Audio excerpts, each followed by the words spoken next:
We are live. Oh, wait, I'm not ready. Nope, too late. We Uh, ready. darn. Cinco de Mayo, Chaos Theory episode 2. What up, Mike? What's good? What's good? Got my margarita on deck. Damn. So we're gonna get extra spicy tonight. Little jalapenos in there. Hey, I wanna talk about last week's episode a little bit real quick. Oh boy, who's suing us? +7 subscribers since last week. Oh, Holland. Okay, so we added some subs. Views, we're +300. Okay. Is that good for this channel? I don't know. I Well, don't have context. I don't have context. So well, there's nothing. The channel. Oh, this was from we're making this. Okay. Well, I mean, I had previously uploaded on the channel like many months ago. I mean, there were consistent uploads a year ago, 2 years ago. Okay. So this is good. It's kind of from the middle of nowhere. Yeah. Nice. Good traction. Our last episode, Chaos Theory episode 1. Mm-hmm. Average view duration 14 minutes. We had somewhere between 56 and 86 unique viewers. All our viewers are unique to me. You guys are all special. Your own special And we peaked during the live stream. We peaked at 15 concurrent viewers. I wanted to give you those analytics before we started this episode. I peaked in high school when I played varsity football. That was what position did you play? That was the top. I played almost every position actually, because I didn't really know what I was gonna. I was like 6'2", 190 in high school, so I literally played everything from offensive line, defensive line, receive. When I went to junior college, I switched to receiver because I realized, you know what, I'm not that slow. I ran a 4.6. But then I started playing at JUCO. That was okay. But then we had like the D1 fail outs, and I'm like, I'm not a receiver. These guys are fast, bro. Yeah. Like, so, but it was they're fun. probably clocking closer to 4.4. They're all running 4.4s, man. Yeah. And I could catch, but I also didn't know I'd end up being 250 plus. If I had known I was going to be 250 pounds, I would have played tight end right out the gate because I can catch. And 4.6 is fine for a tight end. Oh, it's plenty good, and you could probably get physical enough to do some blocking, knock some people off the line, right? You put some pain on them, bro. I was strong as fuck when I was 20, bro. I was strong. Yeah. I think my physical strength peaked later for me, like probably early 30s. I was crawling I know we're talking good form. I've always been an animal about good form, even when I first started lifting at 14. So when I give you a number, it's good form. I could only bench 375, but I got narrow shoulders. I'm a big dude, but I'm kind of like 375 is pretty good. Do you know not many people can bench press beyond 300 pounds? Yeah, I know, but I'm saying for being 6'2" and 200 pounds. In any case, to me, it doesn't matter. Power lifters are typically smaller, like in terms of height. Like well, I never actually trained to lift weights. I was training for purposeful, power cleans and squat. Right. I could leg press 1,300, like legitimately unassisted, but I could only squat in the 400s. You didn't. You leg pressed more than you squatted, right? Like more. Well, often. Everybody does, but I'm saying like it was exponentially more. I don't leg press on a non-leveraged platform, by the way, because they have the different ones. There's the one where you're pushing up and the one you're pushing down. This is the one. It was still like 85%. You're getting like 15% leverage because of the incline, but it was 1,300. So I was doing at least 1,000 pounds. Yeah. That's just pure strength though. That doesn't put the stress on your spine. And that's all part of, powerlifting. So I don't get credit for that, but yeah, I was strong, man. I would pick up, my friend had like a Nissan Pulsar. I had another friend with a Toyota Corolla. I could pick up the back of the car and walk them in a circle, like stuff like I was pretty strong, dude. My craziest feat of strength. I carried a freezer home. After I bought it, it didn't fit in my car. I carried it home. Wow. I mean, it was probably, to me, that would have been a cardiovascular issue more than. Yeah, I was strong and I was really fit. So like I would carry it like a half a block, take a break, carry it. So like 2 blocks, I carried it. Got it. Yeah. Let's say what up to chat. There's like, I think 10 people here or something, right? Raging Dusty, what up? Gene in the house, what up? Oh, snap, what up, Mark? Good to see you, man. MS is in the house. Citizen of the Verse, good to have you. I'm glad you could be here today. Oh, boy, these are all the problem children. Jason C in the house. What up, Jason C? And my brother Jose, what up? No way, See, Jose. No you're way, getting Jose. props from Joe, man. Come on, dog. Let's go. Yeah. 3 touchdowns. One. Never mind. No, I never scored 3 touchdowns. I think I scored 3 touchdowns Oh, in my the Al entire career. Bundy. I scored 4 I did. touchdowns. I was like wide out. I think I scored 3 touchdowns in my entire career. You did you play at Poke High? Yes, sir. I'll throw that football over the fucking mountain, Uncle Rico style. Yeah. That was the other thing I found out I could do. I could punt, and I never knew it until our punter went down. They're like, "Hey, who's got a leg? Just Somebody got to kick something. So I went, and my first punt ever was 56 yards net. Because they're like, "Holy shit, you could kick!" I'm like, "Cool." Anyways, I don't want to be a kicker. Oh man, the good old days. Oh, this is a good topic. We're gonna start, man. You said Right, you let's have do it. ideas. You said I you got do. a plan. I have. Hey, this is I'm running on this platform. I got really. my notebook right here. I will be taking notes. I'm going to hear you out, sir. You should. No, and here's the thing. You know, I do a lot of comedy stuff. I'm a smart ass, but like this was a legitimate idea that I had, and it's not even like brilliant. It's just logical. So, and I ran this by hedge fund guys, like all my finance people. They're like, yeah, that Did they entertain you? Did they take you seriously? Yeah, because if they don't, then I'll just bother them in some other fashion until they acknowledge me and say that's a great idea. So I don't actually have friends. I just have people that I harass until people that tolerate you. Yeah, exactly. How do you think I got here on your show? Facts, bro. Facts. So Social Security, I was reading today. Oh yeah, it's up. You put it on the screen. We got like 10 years left in the fund. So this is something that needs to be addressed regardless. It doesn't matter who's president, who's in Congress, what party you're in. We gonna be broke. Like things need to be fixed one way or the other. Now there's different ideas that have been floated by politicians, people in Congress and whatnot. But the problem I have with those ideas is they don't, it's kind of lopsided one way or the other. Like take from this group or this stash of money and finance it through this method, or move these people out of the pool, or increase the age, or, you know, like there's all kinds of different things. And to a degree they would all work, but they won't solve the problem long term.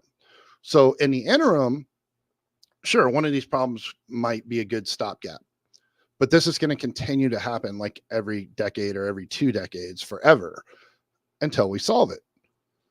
So I sat down, and again, I'm not a finance guy. I took some business classes. I've run some businesses. I'm not a complete idiot. I just play one on TV. I just started thinking and spitballing, how do we fix this? And I was looking at the numbers, money in versus money out, because we have more money going out than we have money coming in now, right? That's pretty like senior year finance economics solvable thing. So what I came up with, and I'm going to pull up, I had actually tweeted like a synopsis, a summary of this like a month ago. So I'm going to refer to my tweet now because I don't have it all in front of me. But basically it works like this. We are going to phase out Social Security completely forever as the program exists now. We're going to have to determine a cutoff age for everybody that's paid in. There's going to be 3 different groups. There's going to be the group like, you're too old to turn back now. We got to pay these people, even if we go into further debt, because we're going to pay them anyways, right? Or what are we going to do? Put them on the street, deal with, you know, it'll be even worse problem than whatever, just paying these people their $1,800 a month or whatever it works out to be, right? Old folks. Then there's going to be a mid-tier group. The mid-tier group are on what I could say are on the bubble. Like you basically, you paid in more than 15 years, let's say. I'm just throwing an arbitrary, this could be, you know, hammered down by somebody more educated than me with better data, but 3 basic groups. So the first one is like, got to pay them, got to honor it because they have no other choice. There's nothing there. There's no net. There's no time to fix it. The mid group, what I would suggest doing, and again, just throwing an arbitrary number, let's say you're 35 or 40, somewhere in there. You've already been paying for 15, 20 years. You got a sizable investment in Social Security. You're owed that money. I say for this mid group, give them their money plus interest. Interest can be negotiable or debatable. Do we give them primary index fund interest, bond interest, whatever? inflation index interest. Basically, make sure you get Inflation index would be fine. Carry on. Yeah. You get every dollar that you ever from the time you were 15, if you started then, every dollar you ever paid in Social Security gets returned to you as an individual if you're in that bracket, plus interest, so that you did not lose the purchasing power of that money. You would then have the option to take that money, because it's a new program and the government did not honor their portion of what the intent was for losing the buying power of that money, the opportunity cost of that money for however long you paid in. And you'll have the choice to either roll it into the new plan that I'm going to propose, which is going to be tier 3, we'll get to in a second, or you can spend all of that money, every dollar, tax-free in any method you want. So that money doesn't cost you because it got reappropriated, right? That's so again, this is just broad, but if you follow along, it kind of works out. So the third tier of people would basically be added to this new program, and this program is non-negotiable. You can't opt in or out. It's what happens. And this is like, we sign this into federal law. And the great part about this is it works for immigrants. It works for even illegals. Even if we want to go there, you could use it for that. If you want to run on that platform, it could work for anybody and everybody that has an EIN, a Social Security, is a human being that's legitimately on the books anywhere in the United States. And here's how it works. The day you are born, so no more Social Security. Let's say somebody born in 2025 is when we started this. There's no way they get their shit together and get it done that quick. But let's say hypothetically, 2025, this new program rolls out. You have a son or a daughter, you have a child. The day that child is born, and they are just like we are a process now, you're assigned a Social Security number, you become a living being, you become a life, a citizen, you're enacted your rights as an American, yada, yada, yada, right? During that process, you receive a retirement account assignment. Okay. So the day you're born, boom, bank. Now your guardian, whoever is legally responsible for you, obviously, if you're an orphan, there might be some generic government fund or manager of orphans and, the odd rare things that are not common. But for most people, your parents are going to be in charge. Your parents will get to choose who the retirement account goes through, like whatever financial services they want to manage this account. This account will also relegate all 401ks, thrift savings plan if you're government, Roth IRAs, everything goes away with this new plan. And this is great. And when you hear it, why? Because right now we have some accounts that are taxed, some that are tax-free, post-tax, pre-tax, right? Whether you do Roth or not. There's all these different games that we play. And we have to pay people to manage it for us. And there's fees, and it's just a lot of waste. And there's government people that have to track it and prosecute when there's fraud and investigate and audit through the IRS. There's this whole waste attributed to all this. So you're born, you get a retirement account assigned to you, whether it's through Social Security number, whatever, identifier number. The day you were born, the United States Treasury Department, the government itself, puts $100 in that account. If no one does anything, there's no elections made, it goes into, let's say, an index fund, right? Whatever is the government selected that, Congress and the Americans people have decided is like the most generic thing, or make it bonds. I don't care. I'm just saying $100 is deposited by the government on the government's behalf for that individual when they're born. You can contribute from the day you're born till the day you start collecting it. So you get to determine that whatever that retirement age is. That's one tenet of this. You are allowed to contribute a maximum of whatever the top tax bracket is for federal tax. Currently, the top tax bracket is $191,000 per year. That means you can put up to $191,000 per year in this account. Why limit it? Why cap it? Well, obvious. Why? Because billionaires, wealthy people are going to use this as a tax shelter, a way to hide money, not pay taxes. And we don't want that. We want an even playing field as an even playing field gets. And the top tax bracket exists because what it's supposed to do is separate what is truly a wealthy person from the upper middle class, or else we would have more tax brackets. That is why that is the top tax bracket.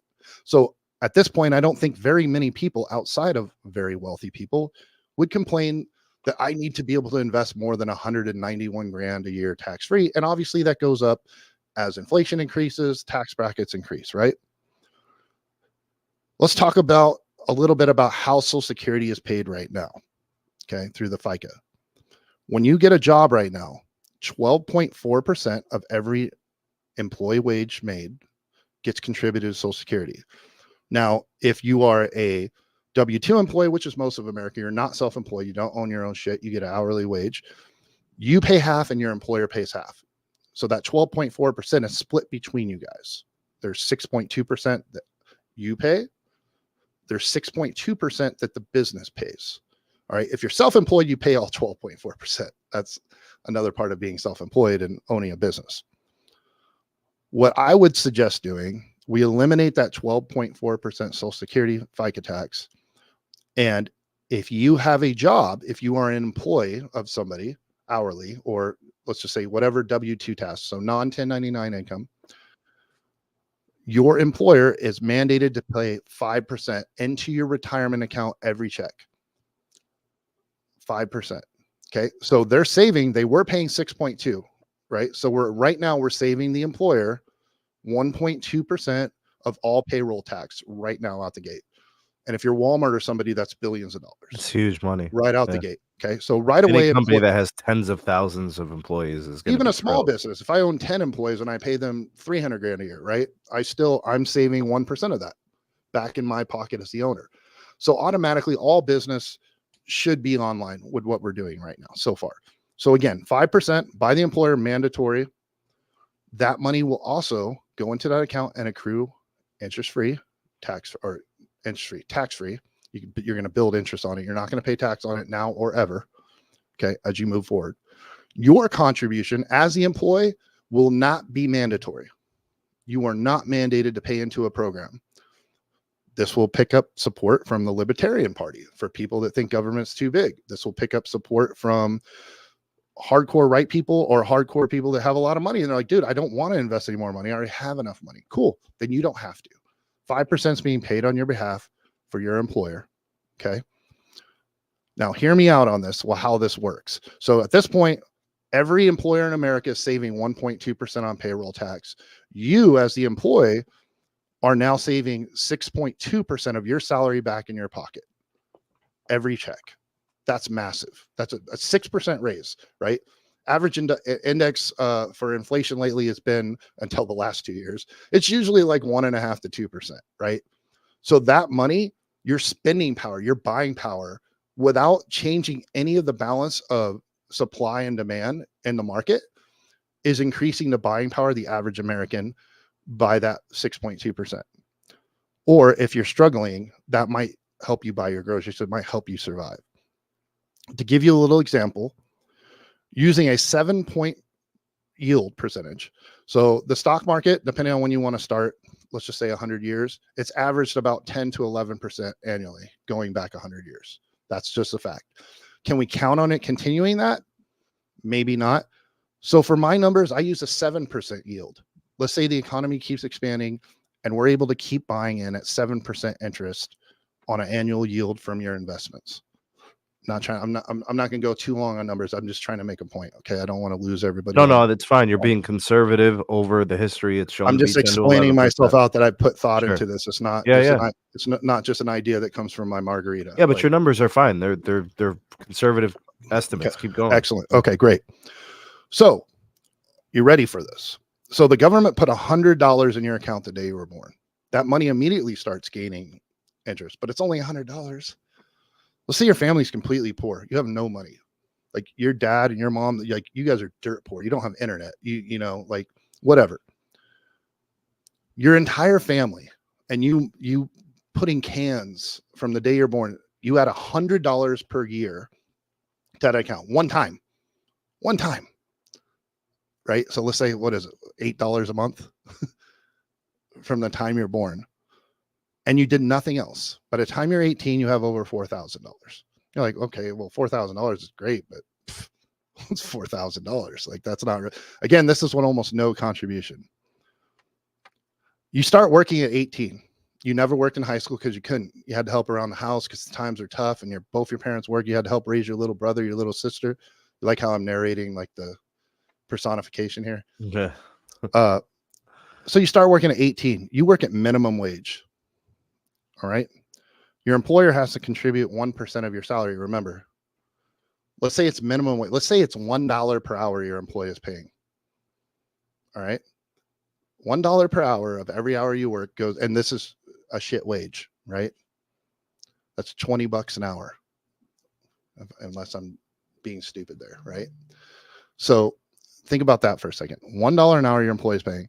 If you did nothing else but work from 18 to 65 at that minimum wage job with no raises, and 47 years, you would have $750,000 in your retirement account at 65 with zero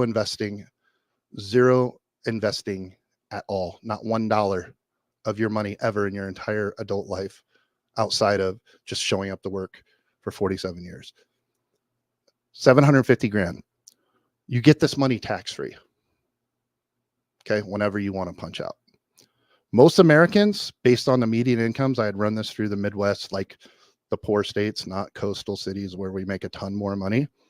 The average American, based on the median income in the United States in 2024, if they follow this plan, again, with no raises, just based on what we make today in 2024, when they're 65 years old, they would have $2 million in their retirement account. And today's dollars, $2 million in today's dollars. What could you do with, and that's not investing $1 ever of your own money. In addition to that, though, as I mentioned, you can contribute up to $190,000 additionally annually. So if you contribute zero, the government pays nothing for your retirement. The taxpayers, your neighbors, your friends, people that hate you on the internet, they pay nothing for your retirement. This would be literally the person that worked minimum wage from the time they were 18 years old with no skill set, no college, washing dishes, what have you. No offense to dishwasher, but like the lowest skill labor job that you could apply to this scenario, you would have 750 grand in today's dollars. The average American would have 2 million. Do your own math on that. And it would save money because you're not taking any dollars here from the government. There is no net negative because you're just getting your money back minus the investment. And I forget the number, but there's a large percentage of people that have no investments in the stock market, no long-term bonds, no long-term anything, that are like in their 30s and 40s now because they can't afford to invest at all. They need it to live. So wouldn't it be nice to know that, shit, my life sucks right now and I get by, but when I'm 65, I have enough to buy a condo and stop working, or I have enough to rent a room. The rest, like, that's my worst case scenario. If I'm a complete failure in life, no one would be homeless unless it was by a choice and retirement.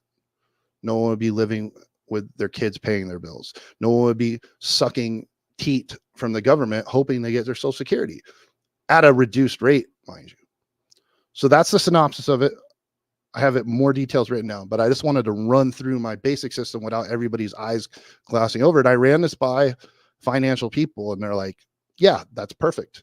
That's why it'll never happen, because you're going to cut billions of dollars out from slush funds of the government and politicians and corporate people from being able to manipulate it. Where did I go wrong with that or right with that in your opinion? Well, I don't think you went wrong with anything. I think about the way the system is in place. So something I noticed about people is change, abrupt change. It's just something changes, it rocks their world, knocks them off their equilibrium. They don't even know what to think. They're like, people are afraid of 2 years down the line. You talking about completely changing Social Security, like a complete reform. People would panic. Even if you explained it slowly, detailed, addressed every step or question, they'd say something is wrong with it. It won't work. Even though your people said that the money makes sense and it would work, there's just people that are going to have doubts on those things. Mm-hmm. I was following along pretty easily, but I also understand how money how money compounds. So as you're talking about those numbers, I'm like, okay, that works. That makes sense. The numbers actually add. They do. Yeah. So I was good. 100%. I followed the whole way. I followed every step. But you're talking about the average American has no savings and nothing invested, Right. and they own nothing. So they have no wealth. They have debt. Right. So I get it. their thinking is from a position of weakness. Their thinking is from a position of scarcity. Right. So they don't even understand. See, what you would be doing would be helping the future generations. What you'd be doing for the current generations doesn't really change their It's future at all. mitigation. It's mitigation. Sure, That's why sure, there's the exactly. three. That's a good word to describe it. We're Mitigation. mitigating an unwinnable scenario. It's really very unwinnable. It's yeah. unwinnable. Eventually, it's a Ponzi scheme. You're paying into something. Yeah. The last person caught paying is not getting their money back. Well, That's the way that's how this ends, man. Look what's happening in Japan. Well, they have a birth rate problem too. Yeah, they have problems. Yes. You got people living their best life into their 90s. And not enough people paying for it. They're not working. They're not But contributing what if to the you economy. made it? What if you applied my plan or some version of that plan, and you know that, again, this is not socialism. It's not a guaranteed payment. It's something you contribute to. So, especially if you're in an Asian country or a place with a longer life expectancy, or in your family and your genetics, like there has to be some tone of self-accountability for our entire future. And this applies across almost any subject that we will talk about, whether it's crime, education, politics, wealth. We have to bring accountability back to the individual. We have to empower people. What we've completely done, and we make it a generational thing, but what it is it's that slippery slope. It is a generational thing because we keep removing accountability. So each subsequent generation has, hey, that's not your fault. It's because you're stressed. Hey, that's not your fault. It's because someone said something mean. Hey, it's not your fault because racism. Hey, it's not. At some point, we need to rebuild. Like America literally started as a country of throwing the middle finger of like, hey, we'll risk it all. We'll risk it all. Everybody's welcome, but guess what? No one's going to feel sorry for us. People are going to test us. Like, fucking pull up your pants and get the fucking work. But guess what? Also, the way it was supposed to be was whatever you earn, that's your shit. And what they've done is say, oh, it's not fair. These guys are doing so much better than us. No, I need to do better. And you need to make it a situation where I can do better. The climate's not good for me to run a business. The climate's not good for me to invest. Then I can't win. Then yeah, the people that already have, everybody else is going to be a have not. Bring back self-accountability, open up the ability to make money, to be profitable, to have a say in my own fate. And that's what everybody needs, regardless of party or religion, like all that shit, dude. It's what has to happen. Need a reality check. Large population, a large composition of the country, at least, I think is apathetic. They don't look at the future in a positive way. They see debt. They see a lack of wealth. They don't have anything tangible that they own. There's a generation of people that are between the ages of probably 35 and 45 that are still renting an apartment out of necessity. It's not that they chose that.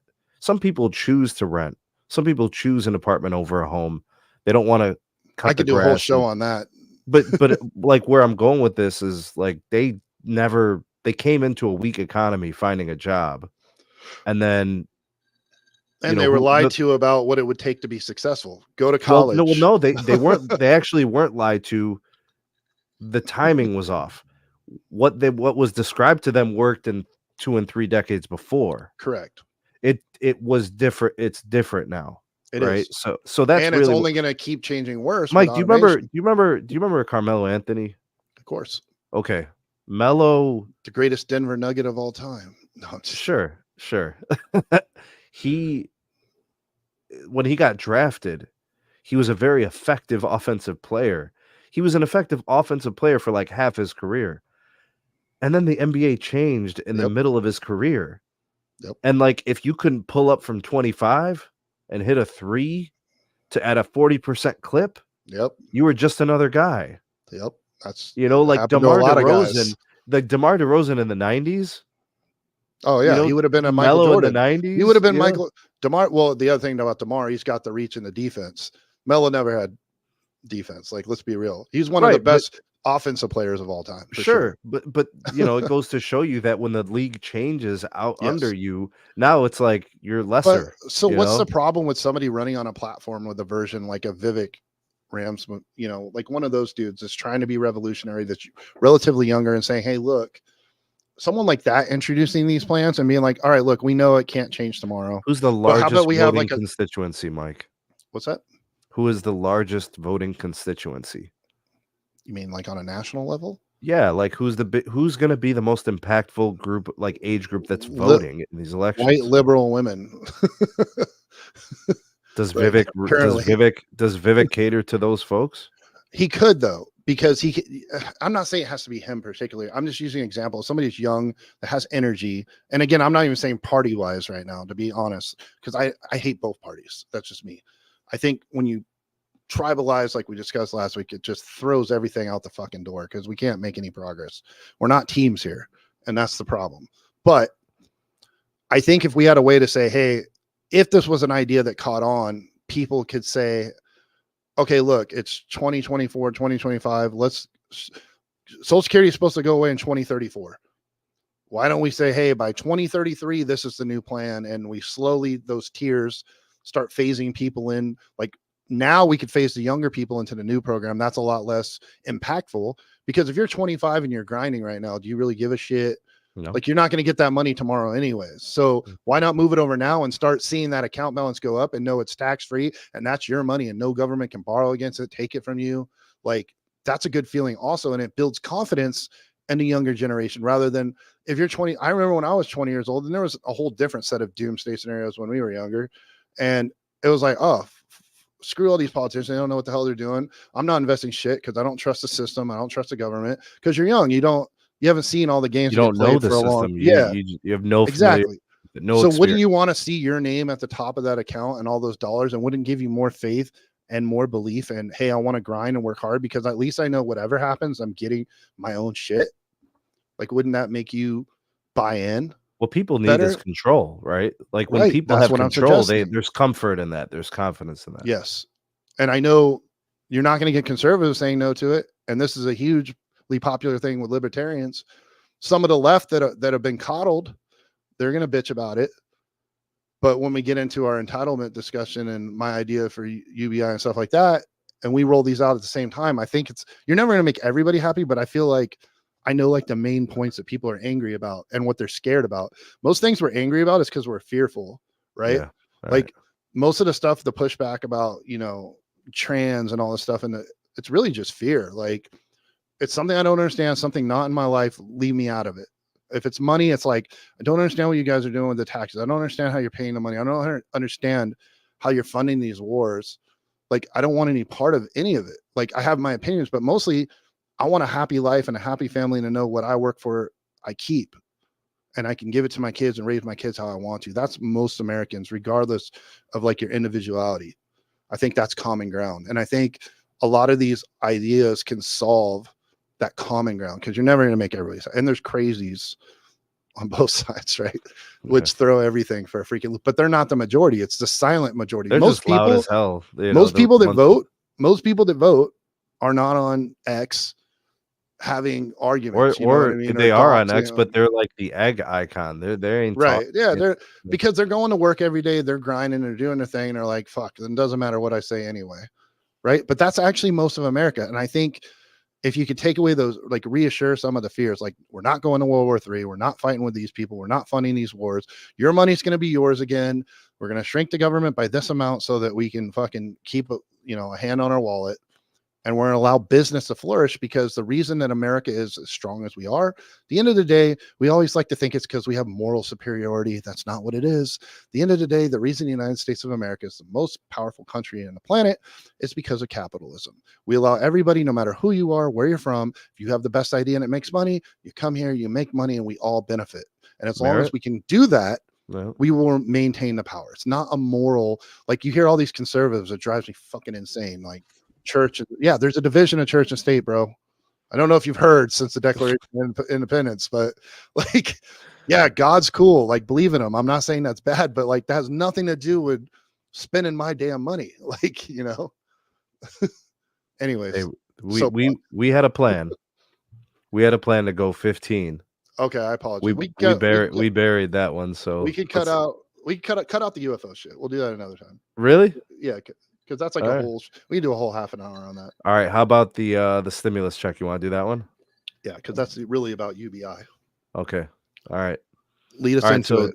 so there was like a whole, I don't know, rumors, speculations about. Actually, hold on.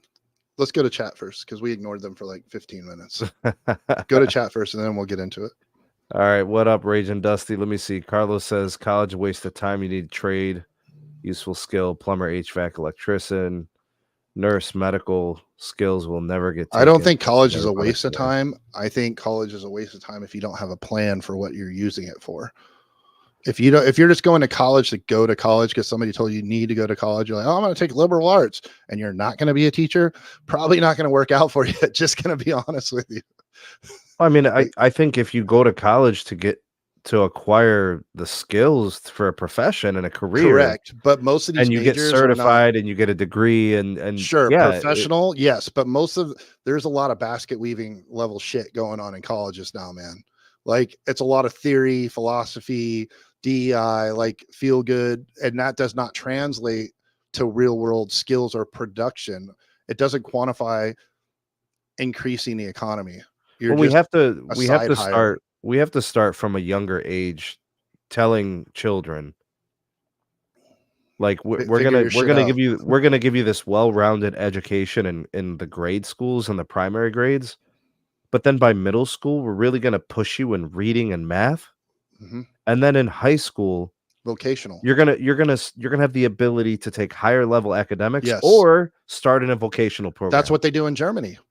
And by the time they're in high school, you get hands-on vocational on the job training, It's one or the other. You either level up towards AP coursework or you or go you take t a welding course and realize, fuck, I better get my education on because that shit sucks. Or what you know what I mean? No, I'm Sure, serious, yeah. but you No, need no, I get it, I get it. more reality. But You that need needs to more be reality. happening at 15 and 16 years And old.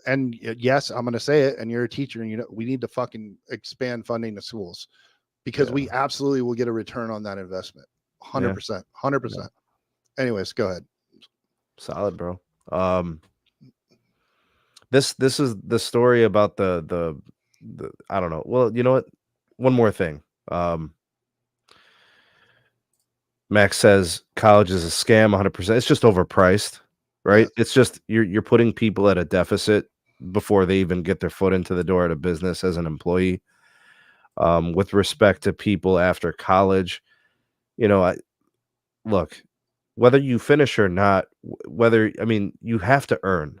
You're just we don't. The more people that are on government assistance, the less competent the country is at addressing things like deficit, national deficit. We need to be productive, right? The common man, the common working man, the high earner, the ambitious or the less ambitious, they all need to be competent.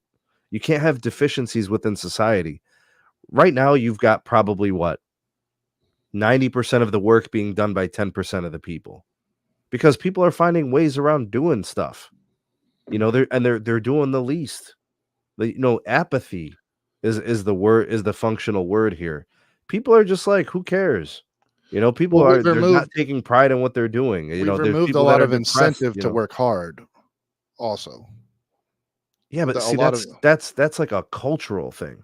correct. You know what I'm saying? And people are rewarded for working hard, but they also they're like, well, I can work to my 100% potential, earn 5x, or I could just do the bare minimum and hide in the office half the time and make 2x. Right. So they're Is there a like, problem why with work that? extra for the 3? If you're doing your job though, is there really a problem with that? If you're not over, Well, if you're if cool with they're the money not you're if they're making, right, but some people aren't really doing their job. They're not very productive. right. Okay. So They're that's they're like, different.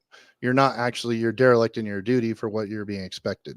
yeah, That's and then there's different people than who are just then meeting there's your quota people and not exceeding it. right, Because but there's again, people I who are work the protected by government. unions, Mike.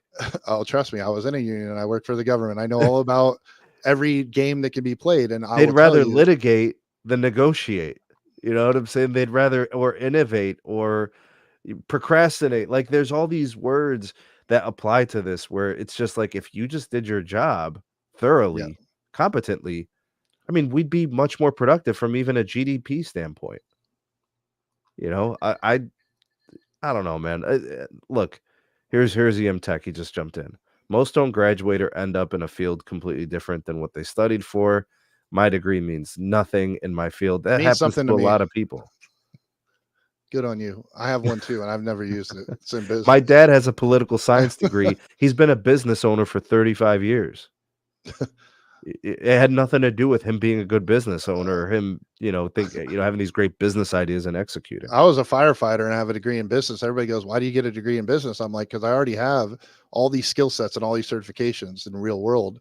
What happens if I can't work?" Well, I got medically retired, so it was always my backup plan. I just ended up having enough money. I don't really have to work, but it's another story. So how about this, Mike? Another stimulus check. There's a Right. lot of problems with this. Go ahead. We've seen where the stimulus checks have gotten us up to this point. I mean, we're paying. What are you paying for fuel? Out here in Vegas, it's almost $5 a gallon, bro. Okay, we're at like 3 and some change over here in Ohio. Um, a couple years ago was probably 30 cents less, 40 cents less. Ours is double. We were paying $2.15 when Joe Biden was inaugurated. I'm not saying it's his fault. I'm not going to go down that route, but I'm saying that was what 4 years ago. Yeah, right. So in 4 years, we over doubled. Yeah. Your utilities, have they gone up? Oh yeah, Okay, massively, utilities nearly are up. double, nearly Yeah, double. right. Auto Grocery, insurance you have nearly children? double. Yeah, Yep. insurance is way up. hmm Almost everything's doubled in 4 years. Almost for ancillary stuff. All the stuff they just happen to not track for the inflation index are doubled. Here's what we've learned about stimulus checks. Like, they can give a stimulus check every month, every 6 months. It doesn't matter the timing or the frequency of them. It doesn't change the outcome. People aren't taking that money and saving it. People aren't taking that money and paying debts. They just throw that money away because it was given to them. So is it really about stimulating the economy? Is it really about making inflation worse? When they print money, I don't think people understand what that means when they say the government is printing money. And people also don't understand when the central banks inject liquidity into the systems to artificially make it look like things are better than they actually are. Because you look at these like cycle downturns, like if you look at certain metrics in Wall Street, like how they look at the ebbs and flows of these indexes, it's like every so often you see this jolt or this boost, and it's like, where the hell did that come from? And it's like the Yeah, economy, like none of this makes any sense because they broke something. it's a show. They're literally waiting for the economy to write its own course, and they broke it. And they think that stimulus checks is going to fix it. Right. Like we had a supply issue, and we addressed it. Actually, like that was the big thing. Like post COVID, during COVID, we had like supply side issues. hmm You couldn't get this, you couldn't get that. Stuff got expensive quick because of supply issues. And then people artificially, like businesses, artificially created supply constraints so they could artificially increase pricing, which made Yeah, and now you inflation have worse. gouging, and now you have gouging on top Gouging, of it. Yeah, exactly, yeah, exactly.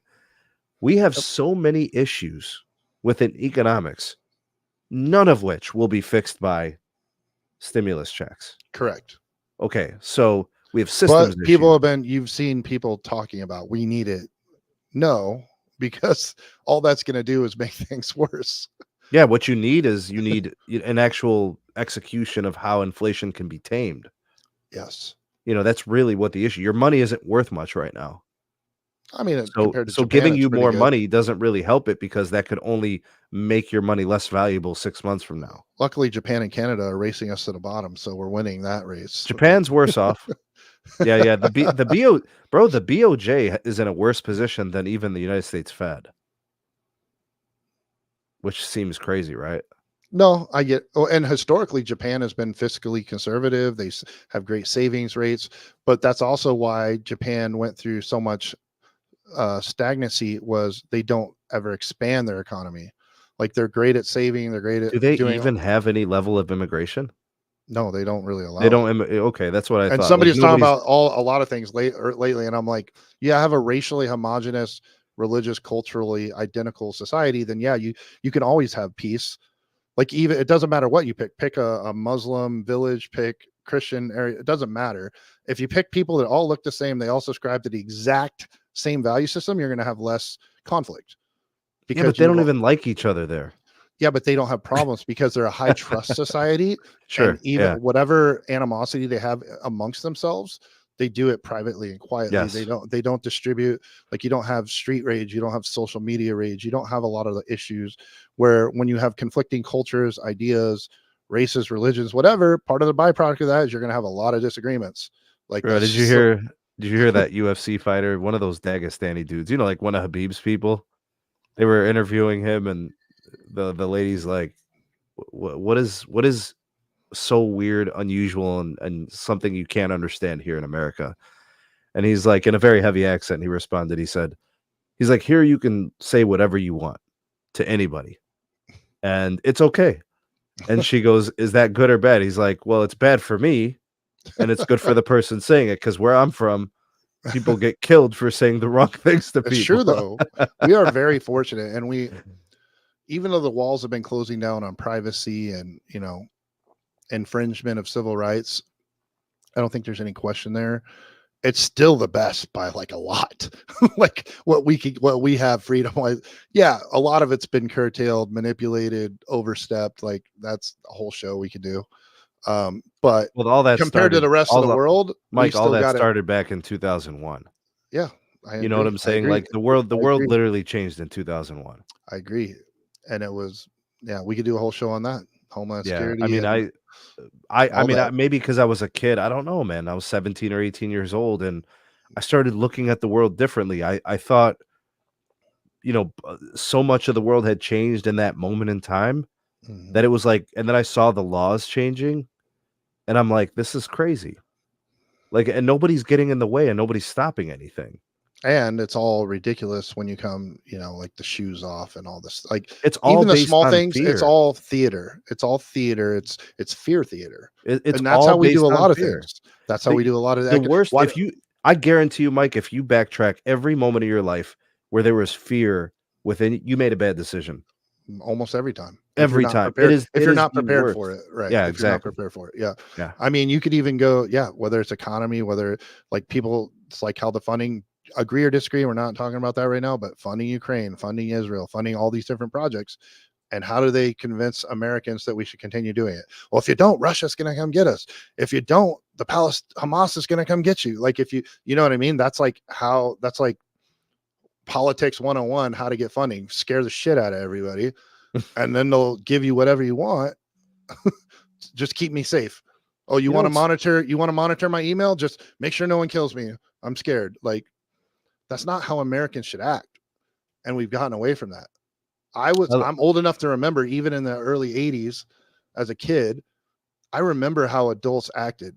I remember how people responded to political events, to war, to crime, to riots. I remember the reaction has changed. The dynamic has changed so much in the last 40 years of it went from fuck that, Red Dawn, pull up, this is America, we stand together, we'll fight you, to, oh, I hope nobody hurts us.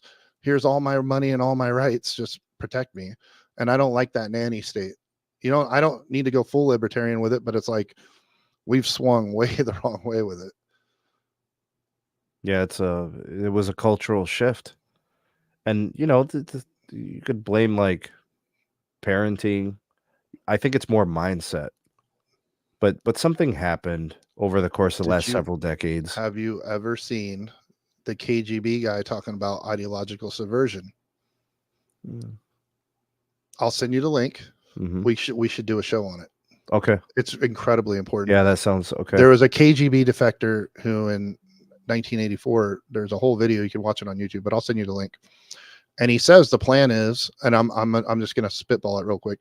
The guy comes out, and this is literally 30 years ago, 40 years ago, 41, 40 or yeah, 40 years ago. 1980s. It was 84, I believe, Okay. 84, 85. And he comes out and he says, this is a defector who just came out of the KGB, like we know. And he said, we can't beat America. You guys are too strong. You're too powerful. So we're not going to beat you. We've already planted people at your universities and your media, and we're going to change your culture using ideological subversion. And over the next 20 or 30, this is in the 80s, this guy says it. It'll give you fucking chills. He goes, we will make you at war with each other. We will make socialism desirable. We will make marriage, you guys not want to be married. Like, he goes through literally every fucking problem. And if you watch that and then look at the world today, you're like, holy shit, they won. Like, he said, we're going after your culture centers, your media, and your colleges. And they fucking did it. Like, XYZ, bro. But yeah, I'll send you the link and we can do a whole show on it. It's crazy. Yeah, trying to fight a machine from Physically, the outside. they can't. Yeah, physically they could. Yeah, from the outside doesn't work, but you can try to sabotage it internally. So this is something I saw a long time ago. People can be bought and sold for $50 on all different types of levels. You can get people snitching. You get people like all you have to do is find weakness, right? And it's just like 1 point at a time. You just, it's never the straw that broke the camel's back, right? It's always all these things combined. Boom, boom, boom, boom. You line them up, you can see all these things play out. It's a system. It's systematic, right? You went sequentially, you achieved this, you hit this, you did this. And then you watch these videos and you're like, oh, that this shit really is happened and is happening. And then you said it gave you chills. To me, these types of things have been written out for a long time. There's a lot of books on this that date back to the 1700s. Sure. And 1800s. It's like Art of War stuff. Yes, exactly. Way, honestly. Yeah. Yes. Zen exactly. and all that. Yeah. So it's the fundamental principles is about infiltration, right? Because fortresses can be built very strong. So the Trojan horse has to sneak in. You know what I'm saying? I just put the link, but I don't think it's going to show it, right? Because I'm not a mod. You know what? Let me see if I can get in there. I want the audience to watch this. When you don't have to watch the whole thing. There's even smaller clips, but this is the whole interview, and we're going to do a show on this because I think it's so important. Because it's just one aspect of something that nobody talks about, which was defeating America from within. And it feels like a lot of it happened, bro. Let me add you as a moderator so that way you can get links in there. I'm going to make you a manager. It's just YouTube. Yeah, it's just YouTube. But okay, there's that. I'm going to add some moderators here. I'm going to tell you guys ahead of time. You're going to watch this and you're going to feel very uncomfortable. He doesn't curse. Go ahead and try to put it in there now. You're a managing mod. All right, let's see. I'm telling you, this is very, very scary. It's not scary. It's chilling. It's the best way. All right, let's see if that pops up. There it went. So that video is not my video, but it's been on the internet for 20, 30 years. And I highly recommend if you're interested in understanding what the Soviet goal was at the end of the Cold War. This was one of the last guys who told us, and he told us, and you tell me it doesn't just step by step follow exactly how things have played out the last 30 years, man. Yeah. I've seen a lot of that stuff. I mean, I remember reading books. Don't watch it now though. Finish the show. We need watch time. But that, like, I read books on Zionism and infiltration and world takeover. I've read a lot of those things. That stuff's been in place for a long time. Right. And then you read it, you're like, oh shit, they're in step 11, they're in step 13. You like look at But most of the stuff that I've read, and I'm sure you also like we talked about, most of it's theory. This is a person that was employed to actually carry it out. And so hearing it from the horse's mouth of somebody who wanted to destroy America's way of life until he realized, oh shit, they're the good guys. It's chilling, bro. That's interesting. That angle. Wow. Trust me, it's chilling. If you haven't seen this, you got to see it. Solid, bro. Do you want to do the Vegas story about Hollywood? Which one? It was Hollywood moving to Vegas. I mean, it's not much. We could, I guess. I don't know. You brought it up, so I thought, is that something you want to cover now, or wait till the different we can show? Wait. I mean, we got like what 10 minutes left here. Yeah. Let's do it. Let's do a quick one. Okay. Let's Is there do any that. quick ones left? I don't know what's in the Rolodex. So, it's funny. I said Rolodex the other day, and 16-year-old nephew looked at me like, "What?" Yeah, they don't know that reference, bro. It's like it's in my Rolodex, bro. Dude, how about this Energizer Bunny? They have no Okay, we clue. could talk about this. Whatever. They don't even know what the Energizer Bunny is. They don't get that reference. I was like, go check your mom's nightstand. Open up the device in there and tell me what's inside. Boom. All right. Make sure you wash your hands. Sony movie studio backed by Mark Wahlberg. Yeah. In Vegas. Yeah. All right. So things about to get Holly weird in Vegas, man. Yeah. So I'm on the ground here. So I don't know these guys, but I talk to all the people. So it's Mark Wahlberg. The silent partner is actually Mel Gibson. Oh shit. James Woods. And there's one other conservative actor. I can't think of his name right now. But yeah, Mel Gibson's a huge investor in this behind the scenes.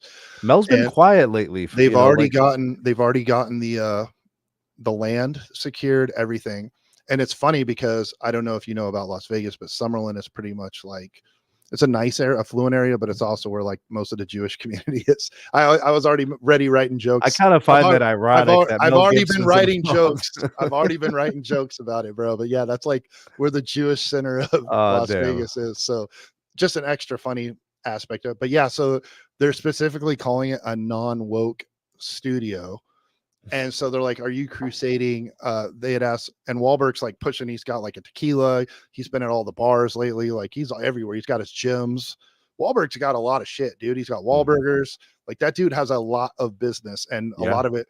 And it's not hard, especially if you're a conservative in Hollywood and you're like, hey, you want to come to Vegas and pay no tax on millions of dollars and be treated like royalty? So yeah, I think, and be a part of something that's going to be. And we already got like the Raiders are here. We're going to get an MLB team. We're going to get an NBA team. And it's just especially as long as there's no taxes here and we're a 40-minute plane ride from LA. It's just basically a suburb of LA. If you have a jet, if you're that rich, right? So a lot of these guys are like, hey, let's just jump on the plane in Burbank and fly over there. But yeah, it's going down. All the kickbacks, you know how that shit goes. All the kickbacks are already supposedly in place. Sure, the politicians are getting what they want, but what I'm hoping it means is like, I don't know what your opinion is, but I'm just sick. I'm sick of two things when it comes to entertainment. One, obviously the woke shit. Like, stop changing everything, man. Like, just if you want to change stories, just write a new story. Why do we have to change everything? I'm not mad about it, but it's just like annoying because it leads to my second point, which is nobody can come up with anything original. Why are we remaking Roadhouse? Why are we remaking Little you know what I mean? Like, I get Disney's just like rehashing all their shit and they're trying to piss off the conservatives while they do it. But it's like, in general, nobody's really come up with, I'm like, I've written stories. I'm not even a good writer, but get creative. I used to read a lot and write a lot. And, I write comedy. So like, I like to write and I'm not even talented at it. So you can't tell me there's not good stories out there. And they're just not being made for fear of political repercussion or corporate repercussion. And I feel like this studio, even though they're being sold as anti-woke, I don't think it's as anti-left as it is. We're basically just going to make whatever's good. I hope that's what they're getting to. So here's the thing. Let me speak to that. Sure. People spend their ducats on shit that's good. Right. People don't spend their ducats on shit that's bad. Like, unless they don't have a choice. Well, but that's the thing. Entertainment has a choice. It has studios, it has actors, actresses, writers. You can make anything. You can make bad, you can make good, you can make something in between. You can make half-ass shit, you can make full force shit. Like, there's strokes for folks. And people can make it, and then the box office tells the story. You can't lie. Mm-hmm. See, the numbers are going to tell you if something is good. People will go and watch something twice if it's good. But have you seen the losses that Disney sustained after fucking butchering almost all of the Star Wars franchise stuff and everything else? You know why there's losses? Because people aren't watching it and it sucks. It's not because it's woke. It's not because it's not woke. It's because it's bad. It's bad on merit. It sucks. Because what they're doing though is they're writing in and rewriting things that are not realistic, that match the plot lines of like series that you're used to, or they're trying to force an agenda by the left, which in this case makes it woke, and you can't say they're not doing that. Because I could Yeah, but literally point it out I'm in just talking about from the every Disney product consumer. made in the last 5 years, pretty much. But if you're just talking about consuming what is being produced, if it's Right. bad, it's not going to have a second movie. It's not gonna have a second show. It's not gonna have a follow-up. Who the hell dumps billions of dollars into series Have you if it seen can't Fast and generate? Furious? No, I'm joking. Too But there's soon. sales. Right. No, I get You it. know, If people that's weren't the watching it, they sales are wouldn't keep making them. Exactly. yes. I get it. So they can make bro, like, I screened it before anybody at my house watched it. I put it on She-Hulk on Disney Plus. I It's couldn't. trash. I couldn't do it, dude. I It's couldn't do trash. I it. the Hulk is a rage monster. Right. I'm watching She-Hulk. She's got emotions. She's like works like a corporate job. She's twerking. No, we're Well, not doing that with the did Hulk. did they make it so it was just like she turns into the Hulk during that time of the month, or did they miss that opportunity? No, they totally dropped that. I mean, she should have been red. You know, they did. Remember the Red Panda movie? Dude, I'm telling you, my daughter was like, "Dad, is this the thing Mom was telling you about?" Oh, shit. I'm like, "Yeah, was it that obvious?" Oh man, No, it's trash. There's a lot of it's trash just shit. trash. That's And all from it is. If it, Disney, the bar with Disney historically has just been so high. And for them to put out such low quality shit across the board the last that's 5 all it years, is. it's You, crazy, bro. Mike, we could sit here and dice it up and say this, that, and the third. But if it's good, it will be But you celebrated. know If what it's makes it good? Not just being woke shit. yeah, When you're trying to force a storyline of female badassery and, I don't, it's just not traditional Mike, you want to stuff, hear man. something? You want to hear something crazy, bro? There's legitimately a female superhero that's like developing in our eyes right now. She's gonna take on a culture of hate, a culture of disrespect, and a culture of bullies. She's gonna single-handedly try to overcome all that, and her name is Caitlin Clark. She's literally gonna be fighting everything that's bad. I've never seen her and Aaron Rodgers in the same room at the same time. That's all I'm saying. Yo, she's gonna be fighting a lot My of job is to forces, make fun dude. of it. You can support it. My job to make fun of it. Well, I'm just saying she's got it. She's up against it, dude. Yeah. You know, like No, she she's a literally legit baller. The problem is she's probably the most generational talent we've ever seen for that sport and right. for females. Like, Mhm. I don't, not a massive follower, but in my mind of what I've read and seen, she seems like MJ basically for chicks. And it's like, I'd say Steph Curry. okay, She's Steph yeah, Curry. Yeah. okay. But that being said, it's still the WNBA. And no matter how great you are, it's kind of like women's soccer. We're going to watch you every 4 years when it's you, us against the world. Otherwise, no one really gives a shit. And that's unfortunate, but it's the numbers don't lie, as you said. So, like, it's the product that she's part of. I don't think we'll put her on a high enough pedestal for it to matter. Now, I could be wrong. 5 years from now, maybe the WNBA is 50 times bigger than it is now. And Well, you know what you're gonna last need? week, but You know what they're gonna need? So you remember this? Magic and Bird in the early 80s. Like the NBA was dog shit before that. They it they had to really was. merge with the ABA, and then they were on tape delay.